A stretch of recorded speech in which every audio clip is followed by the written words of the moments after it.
All right, so the Raiders season has officially come to a close. All 17 games have been played, and the Raiders have finished with a record of 6-11, finishing third place in the AFC West, just ahead of the Denver Broncos and trailing the Los Angeles Chargers and Kansas City Chiefs. Now, as I do every single season, regardless of my team, their record or anything, if they win the championship, or whatever, I reflect on the season the moment it ends and talk about my thoughts as a whole, improvements for next season, and the direction I think my team will go in the future. And so now it's time to talk about the 2022 Las Vegas Raiders, who just finished their season with a 31-13 loss against the Chiefs.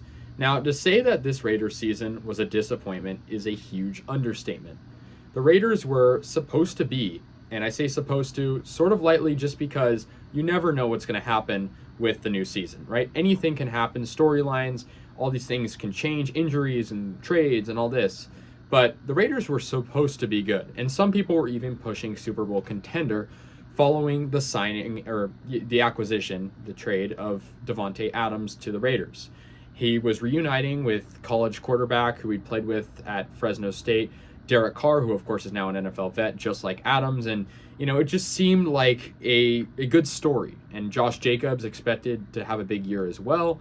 On top of Hunter Renfrow coming off a Pro Bowl season, Darren Waller expected to be back to healthy form, and Max Crosby coming off of Pro Bowl MVP season and having yet another great season before this. The Raiders defense was supposed to be better. They signed Chandler Jones, and they just looked like they were going to be a lot better than last year's team that, for the record, was pretty good. 10-7, made the playoffs, narrowly lost on the road to the AFC champion Cincinnati Bengals. But obviously things didn't work out for the Raiders, and I say things didn't work out because I truly think that you can't really blame the team sometimes. There were a lot of decisions made by upper management that really affected this team. The chemistry, I think, definitely wasn't there.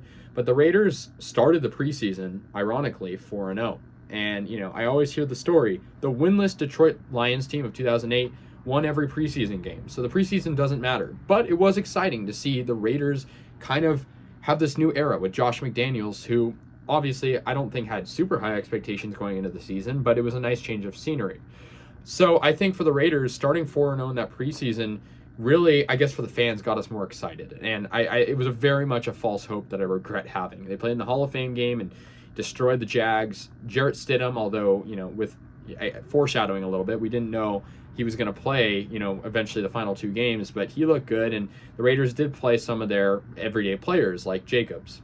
Now we go to the first couple games of the season. The first three, the Raiders lose all three.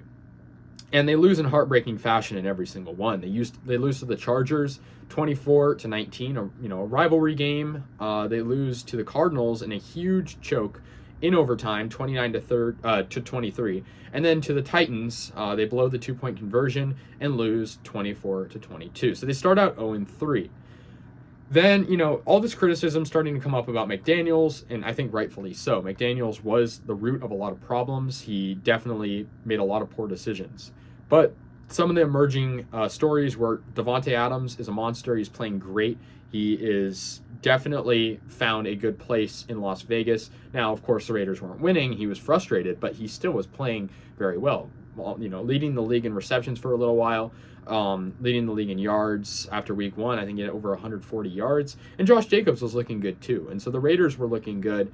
Derek Carr was shaky. Obviously, last year he had probably his best season of his career, if not 2016. You can make that debate, but he was looking shaky.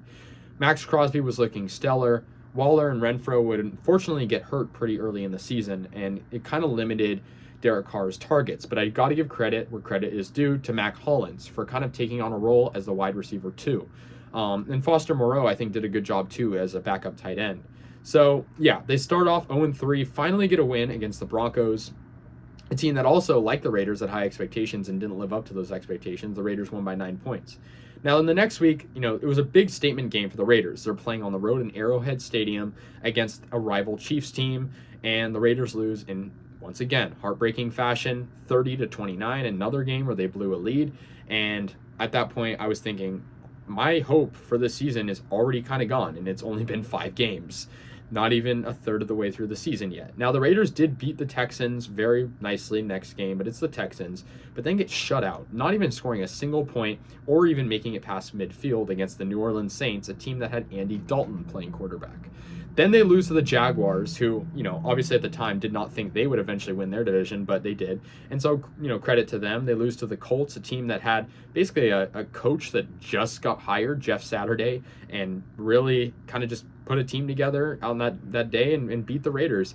The Raiders did beat the Broncos once again, though, in overtime, and so that was good. Then got another win, back-to-back wins, beating the Seahawks, where Josh Jacobs had that crazy run, and then getting yet another win against the Chargers, and that was a big win for them, too. So, okay, my hope is back up a little bit. We have a game against the Rams on primetime.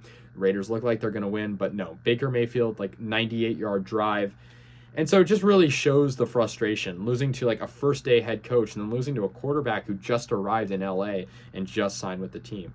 Now, the Raiders did beat in miraculous fashion the Patriots, but then would lose their final 3 games, a heartbreaking loss to Pittsburgh that essentially shut down their playoff chances, and then finally lost to the 49ers.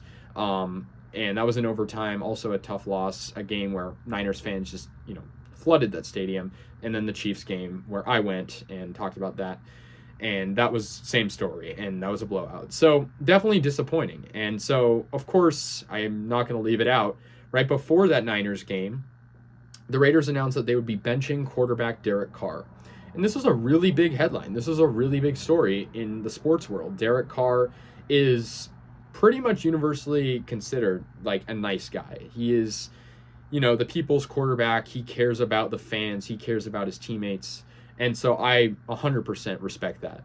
But I would be lying to you if I said Derek Carr hadn't made a lot of mistakes in his playing. I'm talking the interceptions.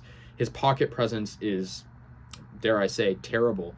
I mean, he cannot really run, and, he just gets nervous in the pocket. I mean, these are the things that are constantly being said about him, and it's because it's true. He just is not a quarterback that really fits the Raiders system right now. And yeah, he was great last year, but the Raiders also last year were kind of similar to this year in the sense that they were winning close games. I guess the opposite would be that they were losing close games this year, but there were a lot of close games that he was kind of being a leader in last year. And I just didn't see that from him this year. He would throw interceptions late. And so, yeah, for me, I had mixed emotions because on one hand, I see Derek Carr as a good leader and I see him as, the people's quarterback, like I mentioned, but also just a guy who's been around football a long time, been on the Raiders a long time since 2014 and, through the Oakland days, through now Las Vegas. And to see him get benched and kind of shunned away from the team, it was a little bit, it kind of left a bad taste in my mouth. But I did agree with the decision, given the fact that I think the Raiders needed to send the message that, yeah, we can't risk you getting hurt because of contract things, and we're looking forward to maybe having a new quarterback in the future, which will happen. Whether it be, Tom Brady is being thrown out as a name, Aaron Rodgers, Lamar Jackson, Jimmy Garoppolo. I mean, we don't know. Maybe they draft a guy, C.J. Stroud, Will Levis. We don't know. But whatever happens, Derek Carr will no longer be the Raiders quarterback anymore, which, for a lot of people, it's a little surreal because it's for a lot of people too, like me, it's kind of all we've ever really known. And so, yeah, it's going to be hard. It's going to be a hard adjustment. Also, Josh Jacobs, who had the best season of his career, leading the NFL in rushing yards. And he's going to be a free agent. And obviously, he's sort of expressed concern about the Raiders, but he's also said he wants to stay. So we'll see what happens with that. But I hope we keep him. And then Davante Adams, he's been frustrated too. And I hope that it doesn't motivate him to maybe seek elsewhere, despite just coming to the Raiders. And he was motivated to come because of Carr. So, yeah, I mean, that's pretty much the Raiders season. I guess one final thing is Josh McDaniels. I don't think he's going to get fired. But I think, he was definitely not really a good fit. I think, when teams try to be New England, it doesn't really work out. So I think having Stidham probably wasn't an accident. I think he played, I give Stidham credit for the Niners game. I think the Chiefs game, he did not play good, but I give him credit for the Niners game. It was fun to see a bright young quarterback like that. I mean, obviously he's not a very highly sought out QB, but still very cool to see. So that's going to do it, guys. Raiders season ends in a 6-11 record. This is the final time I'll talk about the Raiders, probably until some free agency or trade news. We'll see what happens, maybe some draft stuff. But that's going to do it. Let me know your guys' thoughts. I'll see you guys later. And yeah, go Raiders.